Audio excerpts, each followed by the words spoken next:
This is breaking news. Great people of New York's 17th congressional district continued to defy conventional wisdom and rallied behind a people's champion and a future where government works for everyone, not just the wealthy and large corporations. Many of you know that growing up, I never imagined someone like me could run for Congress, let alone get elected. To grow up poor, Black, and gay is to not see yourself anywhere. It is also to feel completely unseen, as so many people around you invalidate your very existence. I did not see people like me in positions of power or influence, certainly not in public office. Instead, I watched as opportunistic, straight politicians, mostly white, nearly all men, used the basic human rights of LGBTQ people as a political football to further their careers. I grew up in the working class village of Spring Valley here in Rockland County. My mom worked multiple jobs just to support us. We didn't have much, but we did have hope. My mom always told me that I could be whatever I wanted to be as long as I put my mind to it. Just dream big, she told me. I am humbled by the trust voters in Westchester and Rockland have placed in me and grateful for the opportunity to serve the community that raised me, the community that gave my grandparents refuge from Jim Crow, Virginia, and that brought their grandson from Section 8 housing and food stamps all the way to the United States Congress. Today, I am reminded of my mother's words. The need to dream big has never been more urgent. New York's 17th congressional district and our nation face several overlapping crises. Big money and corporations have outsized influence in our democracy. Climate change threatens the very planet on which we live. Labor rights have been eroded and the strength of our unions has been undermined. Students in vulnerable communities have fallen behind. Our families face skyrocketing costs for education, housing, and childcare, even as wages have remained stagnant for decades. This isn't new. In fact, we have never known an America that truly works for families like the one I grew up in. And now we're grappling with the COVID-19 pandemic. Conditions are getting worse, not better. Over the past year, we have seen the ties that bind the American social contract come apart at the seams. But our progressive movement has sent a message to the world. The era of small ideas is over. The big ideas around which we centered our movement are not radical. They are necessary to renew our democracy, save the planet, and create economic opportunity for all. Otherwise, American society will continue to unravel. These ideas are ours to win if we just fight for them. With this election, we've begun that transformational work here in New York's 17th congressional district. But we must see this election as the means, not the end. So many of our institutions have failed us, and that can never happen again. Now begins our generation's reconstruction. We must secure our right to a livable future. And that is a future worth fighting for. It's a future where everyone is paid a living wage for their labor, and no one goes hungry or homeless because they can't afford to live. It's a future where everyone, and I mean everyone, has quality healthcare, regardless of their employment status. It's a future where we have saved the planet from climate catastrophe and ensured a livable planet for our children and their children. It's a future where a quality public education is a right guaranteed to all. And it's a future where racial justice, once and for all, is obtained for communities of color throughout this nation. It's not going to come easily. Power concedes nothing without a demand. But together we are going to take on entrenched interests and build an America that works for everybody. Fighting the existential threat of climate change means taking on the fossil fuel industry.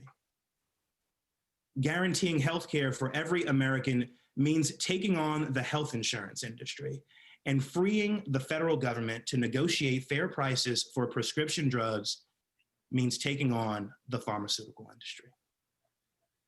Restoring our democracy means taking on the right-wing political elite that maintains its minoritarian power through undemocratic structures and practices, and building a system that truly empowers every one of us.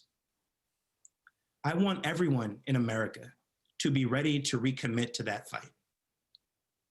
But first, we can take a moment to celebrate the movement that brought us here. This victory is for the people of Westchester and Rockland counties, whose stories energized me every day of this campaign. It's for the mother I met in Tarrytown, who has to drive to Canada to get insulin for her son because she can't afford to buy it here. It's for the janitors and small business owners like my late grandfather, and the house cleaners like my grandmother, who deserve an economy that works for them. It's for the little Black boy who couldn't wait to take my picture at the Black Lives Matter rally in Croton because he had never seen someone who looked like him up on that podium. It's for the hundreds of thousands of young queer kids from across New York 17 and throughout this country, many of whom have written to tell me that my very presence in the public arena gives them confidence to embrace who they are and to live authentic lives.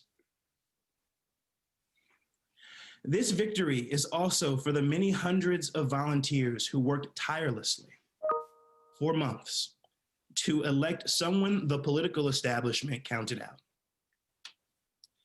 For the hundreds of high school and college students who got involved in politics for the first time and spent thousands of hours having conversations with people in our district, persuading people through one authentic connection at a time, and refusing to listen when political insiders told them their ideas were, quote, pie in the sky.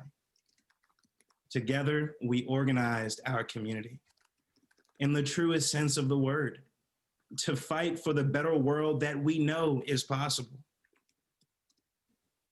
I vow to bring the same energy with me to Washington.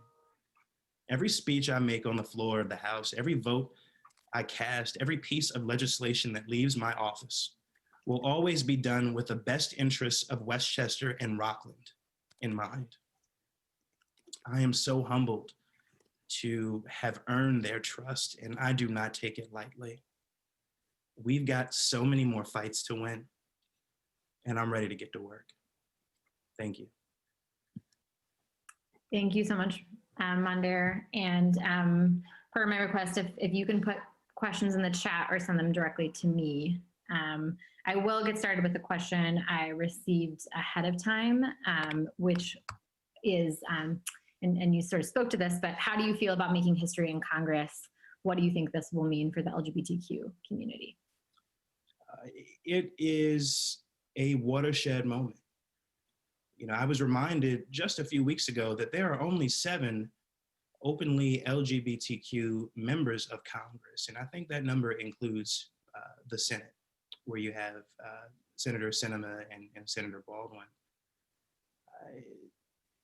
It is a travesty that we don't have more representation at the highest levels of government, but that is changing through elections like my own and that of Richie Torres in New York's 15th Congressional District. I'm really excited to not just be providing a representation that has power in that it gives hope to so many people who are wondering if there is a place for them in a world filled with so much injustice like I was when I was growing up. but also because we are now able to use our lived experiences to inform the policymaking discussions. For a queer person of color, marriage equality is not the end of the analysis. Not when we already recognize a disproportionately high rate of homelessness among the LGBTQ population that is further compounded when you're Black or brown, for example. We know, maybe some people don't know, that student debt is actually higher for you on average if you're a member of the LGBTQ community. Maybe it's because your family tends to be more likely to disown you and not help you with those costs. But we know that the student debt crisis is even greater if you're a person of color. And so that intersectional lens is something that I'm going to bring with me in every discussion, every consideration. And I'm really, really excited to be pushing other people to also have those considerations. Awesome. Okay, just got a question. Have you spoken yet with Representative-elect Torres about this watershed moment? You know, Richie and I were friends before we ran for Congress. And so we've kept in close touch, and we've been on a number of Zooms and other events together. So it's exciting. And it's exciting to have someone else in Congress who will understand my experiences. Awesome. Okay, another question. It appears Republicans may hold on to the Senate. What does a split Congress mean for your agenda, including court expansion, Medicare for all, et cetera? Well, I'm still holding out hope that we will have someone of good conscience at the helm of the United States Senate. And so it's not over until it's over, as they say.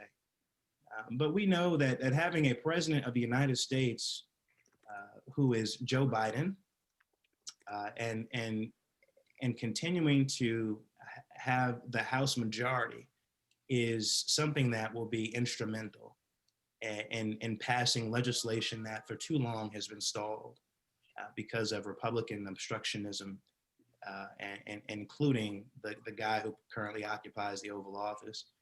I am hopeful that when he is finally out of that office, which I think will happen in January of 2021, that there will be more of a willingness from other members in elected office within his party to come to the table and to negotiate, whether that is an infrastructure bill that should have happened a long time ago, or much needed COVID-19 relief. You know, the HEROES Act would provide $1.3 billion to New York's 17th Congressional District as it is currently drafted. Awesome. Okay, this is the last question I have. So if you have a question and haven't put it in the chat yet, oh, I actually just got a couple more. So this is not my last question. What will be your priorities legislatively when you get to Congress?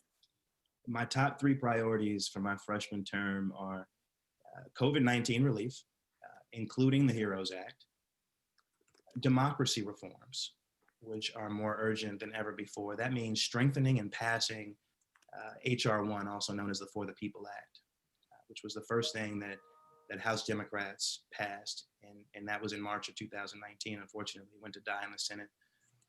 And restoring the SALT deduction. You know, when the SALT deduction, in Westchester and in Rockland counties, we pay the highest property taxes in the entire nation. Westchester is number 1 by county, and Rockland is number 2. And when that was capped, that SALT deduction at $10,000 in the December 2017 tax cuts, Republican tax cuts, so-called tax cuts, that went directly into the pockets of middle-class families in my district, and it took money away. And so we've got to get that money back. We've got to have the SALT deduction that we used to be able to rely on. We already send far more money to the federal government than we get back in this region. And so I think it's only fair. Great.